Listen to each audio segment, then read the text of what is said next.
Hello everyone, and welcome to the Gamemode 4D Q&A. My name is mcpeachpies, and with me is a few of the developers from the 4th Gamemode 4 public server. Without further ado, let's get right into it. So from Blue Psycho Ranger, was there a cure to the villager problem in Fatal Forest?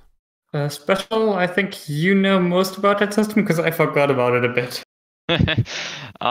So villagers in Cursed or Fatal Forest, as most people called it, were every time you traded with them, they slowly became more and more like a witch. They had a number associated with them. So every time you traded with a particular villager, they would increment their witch score. And over time, about once every full moon, the score, once every moon phase change. So like once every day, equivalent, their score would drop by one. And I also believe that giving them a golden apple dropped it by a couple. And a weakness potion. And a weakness potion. Yeah, similar to curing villagers. If you were to throw a weakness potion at them and a golden apple, their witch score would drop somewhat. But if they were already a witch, they were a witch forever. There were actually ideas to expand upon the system of curing villagers using a golden apple and a weakness potion. So people have discovered that unused structure in Cursed, or Darky Boy as people call it, that was intended to be a castle, a mansion-like structure where you enter with friend generates a random dungeon for you. And in that dungeon, you were meant to be able to find different items, prevent your villager from going witchy. Oh, okay, because there actually is another question regarding that structure, which I believe will be later down in this category. So that's pretty interesting that it was directly linked to actually curing villagers. No one really paid attention to the signs that we included. Every time the witch's score or the villager's score would increase, there would be a slightly louder witch cackle sound and a particle effect. Alright, well, next question here from Tessit. Were the witch loot tables changed in every dimension? Could they have dropped redstone if you killed them in a non-Fatal Forest dimensions, particularly landings, which is where I needed that redstone the most? We decided to remove redstone drops from witches everywhere because we wanted witches to be like redstone farms, witch farms should be something that you have to work harder towards. So we decided to put them somewhere a bit more dangerous, basically. Which was the Dark Forest or Cursed. Yeah. But unfortunately, due to the custom terrain plugin, village or witch huts just didn't work at all. Oh, so there were no witch huts, or they didn't function correctly? They spawned, they did not function correctly at all. Same with monuments ever. Okay, next question here from AKR. What was the thought process behind regenerating dungeons? Regenerating dungeons was a really interesting module. So we were trying to make dungeons less farmable, just to make it not as easy to use them as farms, and we wanted to make it so that new players, as they join the worlds of the dungeons, they should always be able to collect that treasure and that loot that's contained within the dungeons. Because a common problem of servers is, once the server started, the new regions of the server and the regions where you can collect loot, they kind of get further and further away from spawn, which is annoying for new players. So we came up with this method of making dungeons regenerate, which allows for infinite new loot from dungeons. Yeah, we made sure that iron, which is the sort of the main ore that Upper Caves had to offer, was predominantly appearing in the loot tables for the regeneration dungeons, so that people could use it to get a renewable source of iron, especially newer players when perhaps the area around had been mined out more. Unfortunately, the regenerating aspect of these wasn't really explored by the players. It was hard to build automatic farms with these, close to impossible, but it was possible to build really, really nice semi-automatic farms. Like me and Special set up a creeper farm. You had to punch out some blocks by hand, but it was really, really good for getting enchanted books and other loot. Alrighty, next question here from Potato. Did Orbis Towers exist somewhere on Gamemode 4D? They were planned, but we didn't get to implement them, partly due to time restraints. I think because I just redone Orbis for 1.9, or was it not 1.10? I can't remember. I've just redone them and I didn't get around to updating them again in time for the server to be implemented and run. Sparks, you said you were originally going to include them in the custom terrain gen as a structure that could spawn with the world, but the structure system is with the custom terrain takes like a ridiculous amount of time just for one structure. Yeah, So, putting a new structure in takes a lot of testing and timing, a lot of time, because you have to create the structure in the correct BO3 format, and then you have to set a load of rules about how it spawns and sort of test to make sure the frequency looks right. I spent so long developing some of those dimensions just trying to get spawn rates right for structures. This is an interesting one from Shadow Slam. Why was every dimension except the overworld a horrific dimension of obscene proportions, including full of death, including the ones that had to be accessed very early? Too long didn't read. Why did every useful dimension kill you? get good, fam. They didn't really. I mean, Upper Caves was not that difficult. It's especially when we had a lot of players on the server. The mob count for passive mob spawning was really quite low.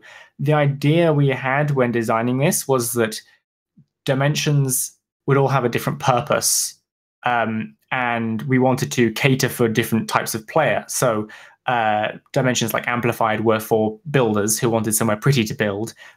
Some were designed for resource gathering, like the upper and lower caves, and we did want to make areas that were heavy in resources a little bit more difficult. And then areas like the dark forest, the cursed forest, were designed for players looking for a fight. Essentially, the same with the moon. You know, it's for people who want to go out and PvP. PvE, I guess. Sorry, yeah, PvE. So essentially, most dimensions were designed to had some level of a challenge, or different aspects of challenge. Yes, basically. So the dimensions were meant to protect the treasures they hold with an adequate amount of difficulty. Like Spark said, Upper Caves was not that hard. It was basically just a cave system. Moon and Cursed were kind of meant to be difficult.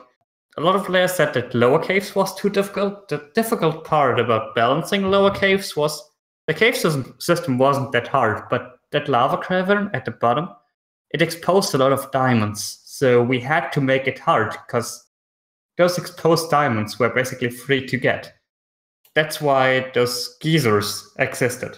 I think when I designed Lower Caves' dimension, I thought that the diamonds would be less frequently visible from the lava lake and harder to mine than they were. So we kind of had to retroactively botch the geyser system in to make it a bit more of a challenge. That is true. And then there was the problem with the geyser system, just the blaze system, was that with a fire resistant potion, both were basically harmless to you.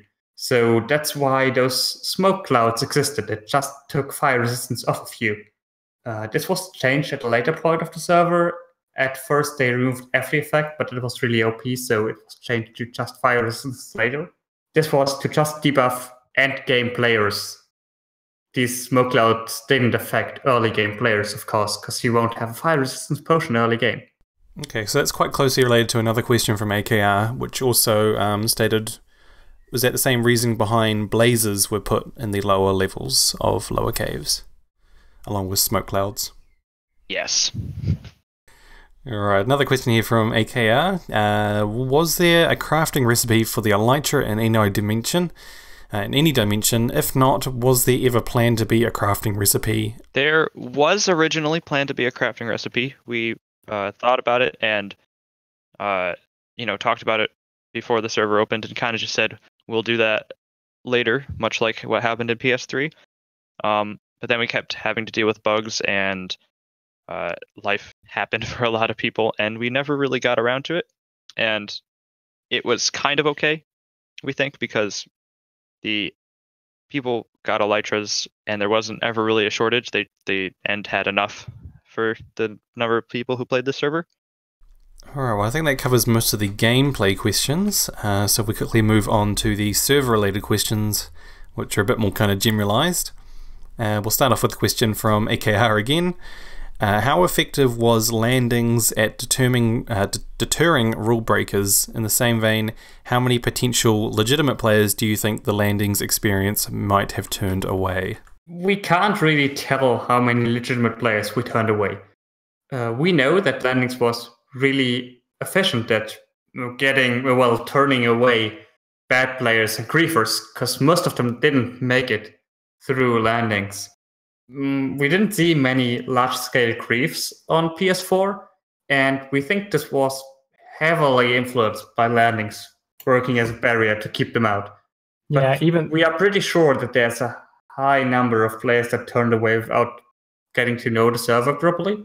Yeah, I think we did probably lose some players that would have come in, but this is the first server we ever had without a whitelist, and we had far less griefing trouble than any of the previous servers, which is quite impressive. I think we probably have turned people away with landings, but it did its job. It also allowed us to focus more on developing things for the server, because we didn't have to worry about moderating problems that much. Yeah. Over the lifespan of the server, we tried to improve the landing system, and multiple visual clues were added to improve the experience for players and to make it easier for them to notice that they aren't on the real server. Landings was in the works and sort of being discussed and redesigned through pretty much the entire development timeline of Gamemode 4D, because we wanted to find a way of filtering players essentially by making something that's just a little bit of a hurdle that most grievers can't be bothered with, which is the equivalent of the old application system. You know, you turn away some griefers who just can't be bothered to fill in a form. Just in case you were curious about some of the changes we made to landings over the course of the server, I think that what I noticed when I was, whenever a new player would join, that I would try to go to landings and just kind of watch to see how they interacted with the Dear Audrey book that explained how to make the mandala. And what I noticed most of the time is that people either just didn't read it, which I found interesting because it's the only thing in your inventory when you spawn, or that they lost it. So a couple months into the server, I developed a system that would kind of give the book back to players who had died, but not explicitly. So players who did not have the Audrey book in their inventory, who were in landings, there was a Vex that had the book on its head that would get summoned and kind of fly around the player until they noticed it and picked it up, at which point they had one and hopefully would, read a book that they just snatched out of the air. Although I think this helped a little bit, but, we can't always get people to read, unfortunately. That's, I think, one of the biggest issues with adventure maps, or at least one of the biggest issues that adventure maps used to have when they used to be made, was people wouldn't read the signs or the story and then be confused. We have a lot of players that are not English or do not have English as their first language. Yes. Which is one of the reasons why the recipe was an image. All right, moving on to the next question from Quat or Quat, Q-A-T, not sure how to say that. Very creative question. What was your favorite module? Liquid Tanks is my favorite. I just think it was very cool that we managed to get it to work because it was so complicated. And I just kind of liked the fact that I developed it with Spider and Bluefire over the course of 2 weeks in live streams. And that was just kind of nice to hang out and work on this crazy big project together. So I've got fond memories of the development. Special's probably going to say Liquid Tanks is his least favorite because he had to update it. You stole my answer. I was going to say it's my favorite, but also my least favorite. Oh, it's like the middle child. I love it so much that's why I decided to attempt and update it. And now I'm just kind of stuck with it. But it is definitely one of my favorite modules. I gotta say, I like most of them. I gotta say Liquid Tanks and Metallurgy. Liquid Tanks because it was really fun to develop and it was really pushing the boundaries of what was possible back in 1.8 when we did it. It was so many command blocks, and we figured out how to optimize it properly to make it a proper module that people can actually use in their worlds, instead of just those random showcases people did about command blocks, you could use liquid tanks. It was optimized for survival. And metallurgy, just because it was doing it was doing exactly that again. It was pushing the boundaries, and we came up with this crazy mechanism to introduce new ores into the world, and using a really hacky method of detecting blown up stone, adding multiple types of new ores, and making that into a beautiful additional enchantment module was just a nice experience, and it was just pushing what we can do and pushing those boundaries again. If I'd known we could pick two, I'd have said metallurgy as well. I spent so long trying to, like, people have been asking for custom enchantments for years for Game Mode 4, and I didn't know how to do it. And I think what we came up with metallurgy is something I'm very happy with. On a similar like track to what Blue was saying, one of the things that, one of the reasons I loved Game Mode 4 so much and kind of stuck around for, been 2 years already? Okay, yeah. But the fact that, like, you can use these in survival and so much thought is put into using them in survival, whereas most of the other command block things you see are, hey, here's a neat thing. I haven't tested it in survival. You could use it, but that was the sense. I think a large part of our module development process isn't even programming, it's just discussing balancing. Yeah, at this point it's balancing and name decisions. Yep. Well, coming back around to the whole kind of favourites thing, another question from Tessit here. What were some of the devs' favourite dimensions/dimensional features to work on? Which are they most proud of?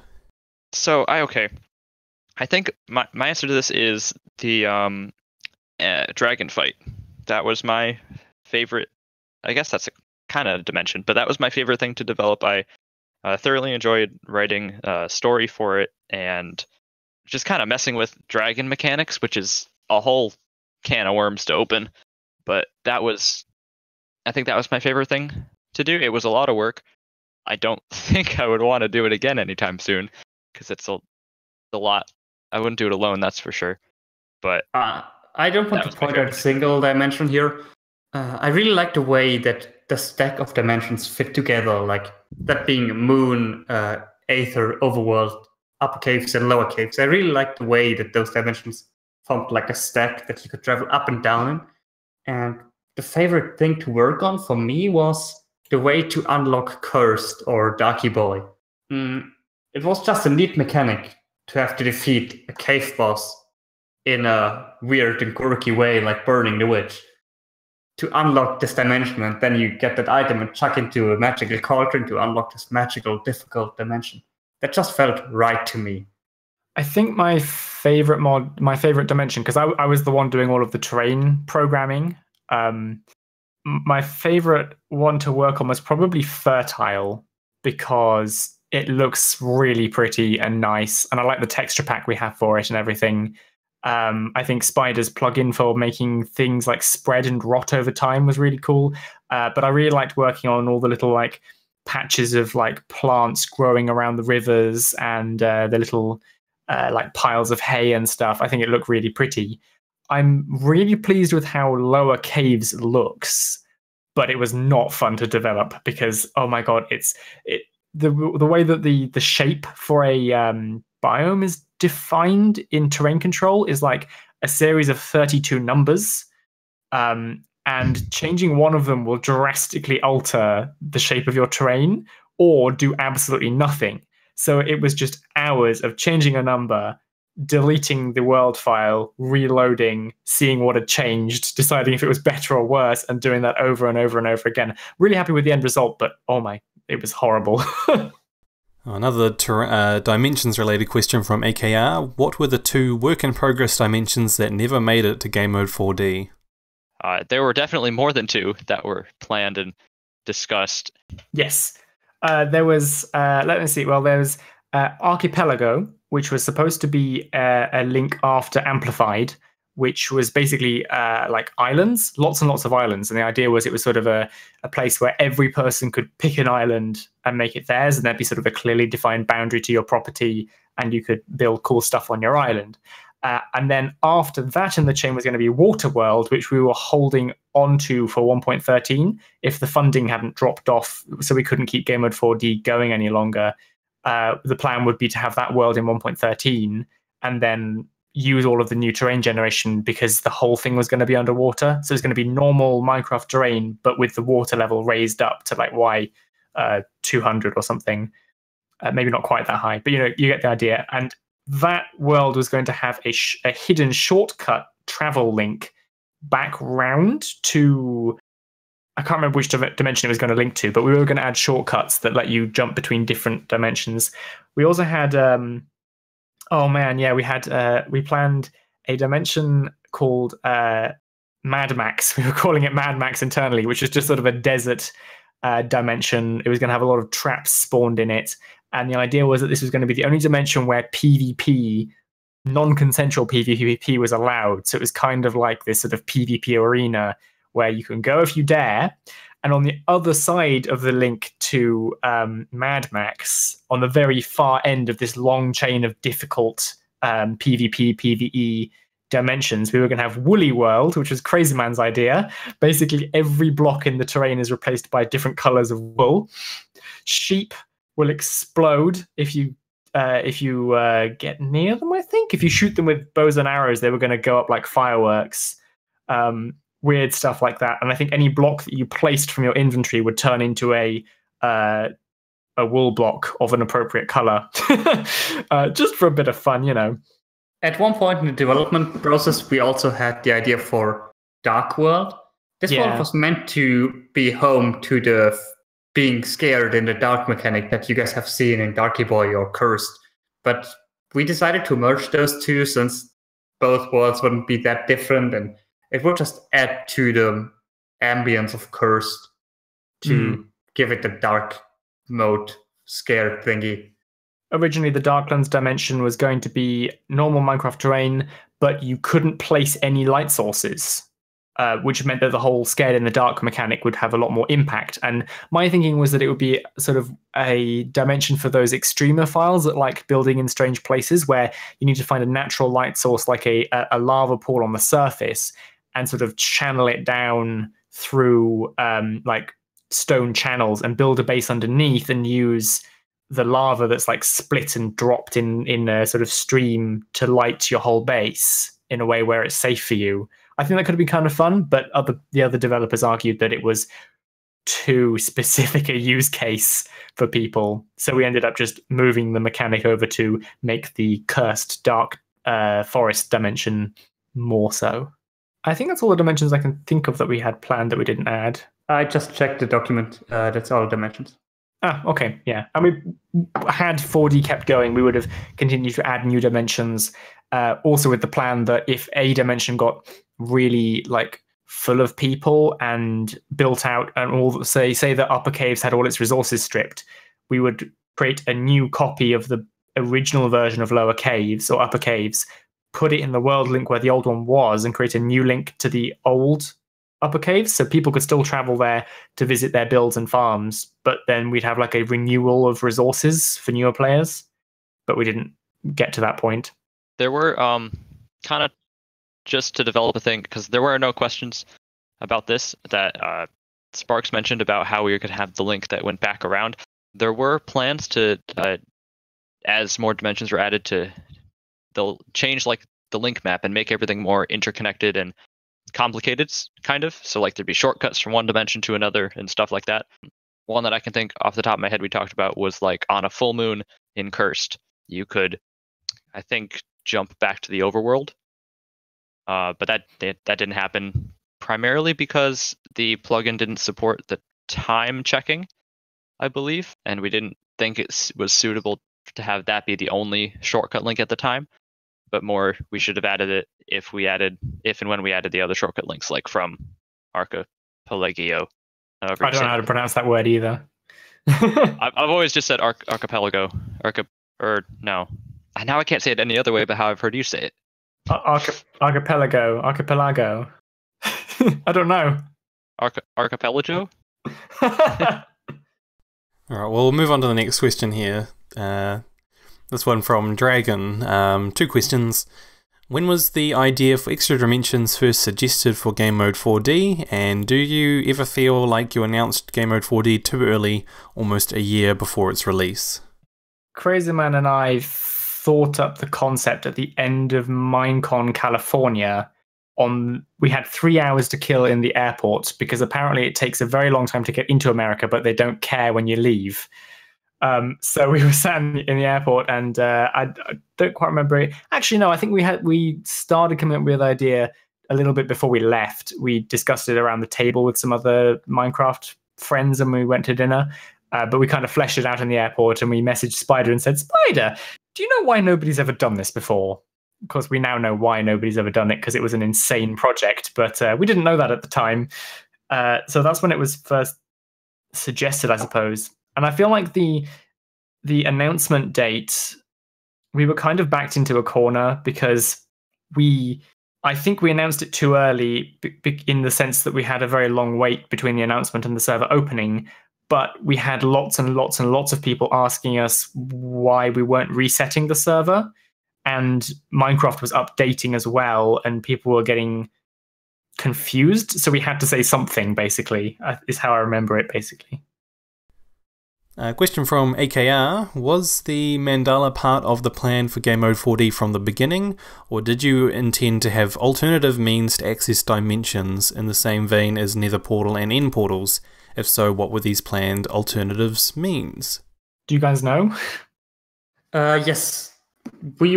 So the concept of a mandala was part of the concept from the beginning.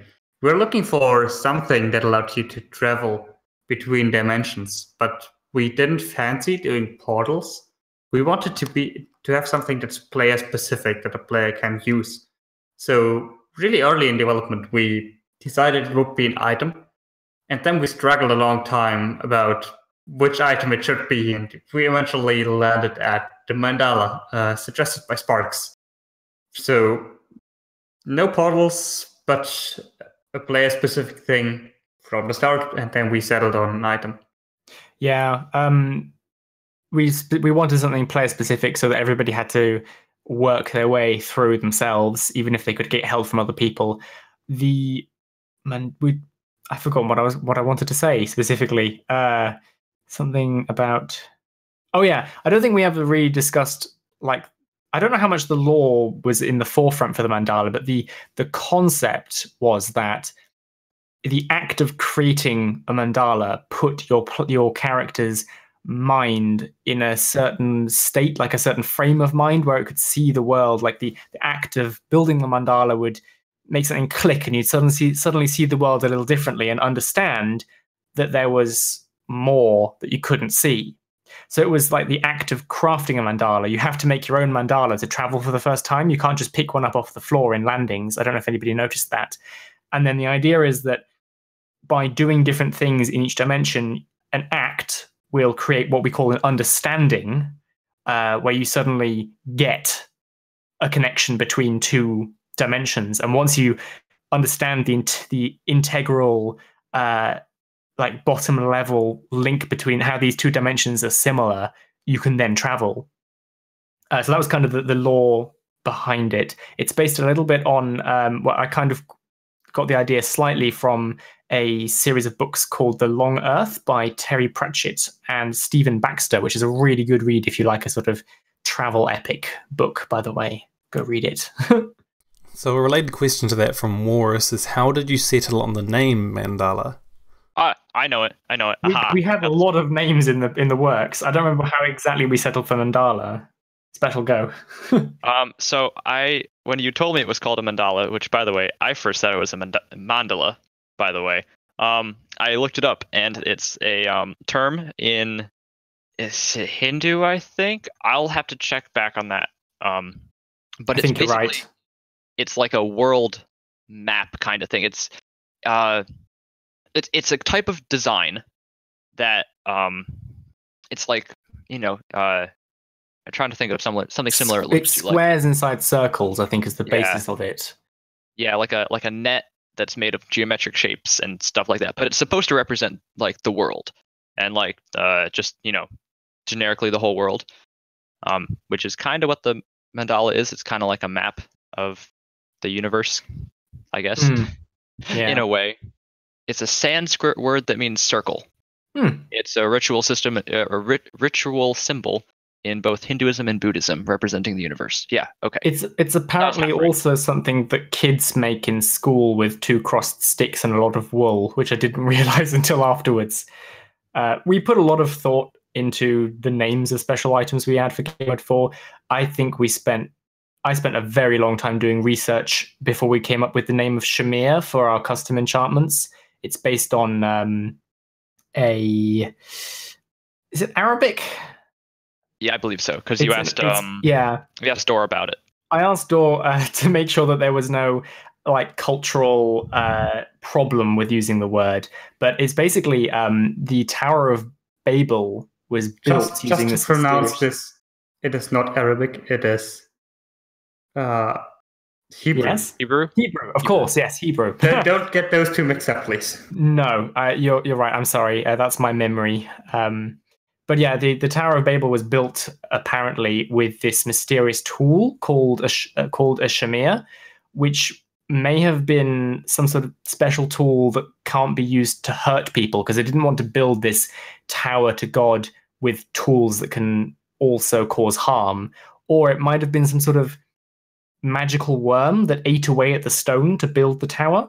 And I kind of like this idea of this sort of slightly magical / tool thing, and that seemed to fit the lore of this quite well. I believe it also means spice, fun fact. Oh yeah, it also means spice.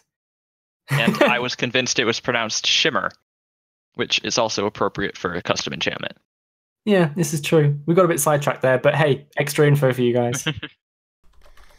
All right. Well, last question that we have here related to kind of the server.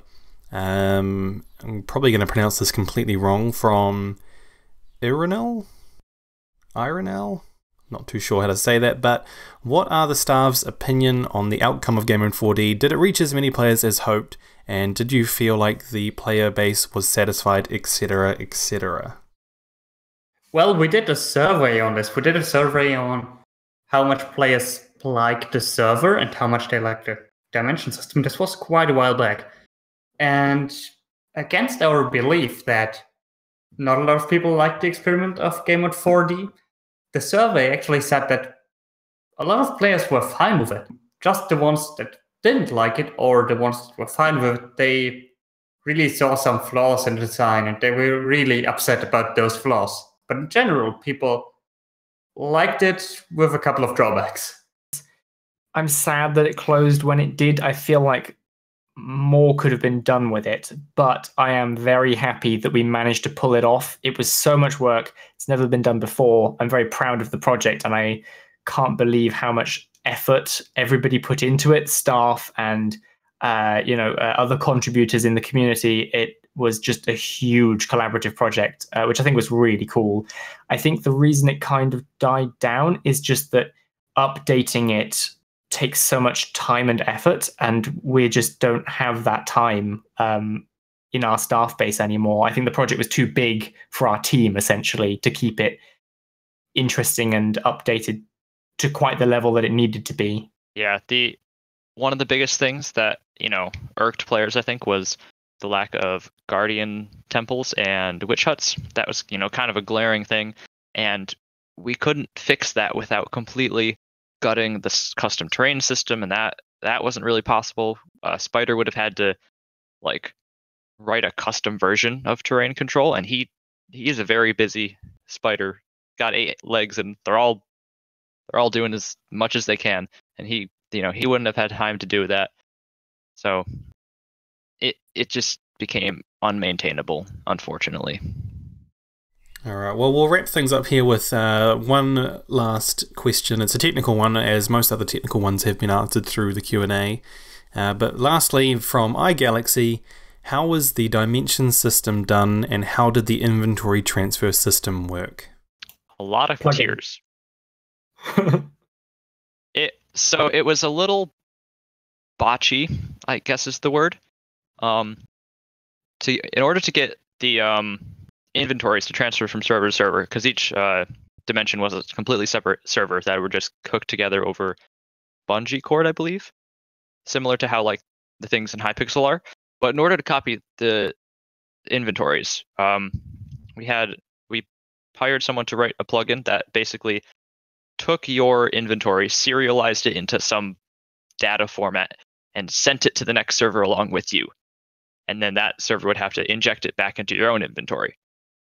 This had the flaw of when you leave a dimension, your old inventory and player data is still there. So if something goes wrong with the inventory and teleportation system, you end up wherever the server thinks you were last, and that means with whatever inventory you had last. Yeah, it was a very... because nobody's done this before, we had to write a plugin to do it. We actually had a lot of bad luck with it. We hired, I think, 4 or 5 developers, and all of them were like, yeah, we can do it, I can do it, and then they didn't, and we ended up going back and forth between people for ages, and then finally, thankfully, Matrix Tunnel made the final version of the plugin. I don't think he even used most of the code that other people had started because it was just a mess.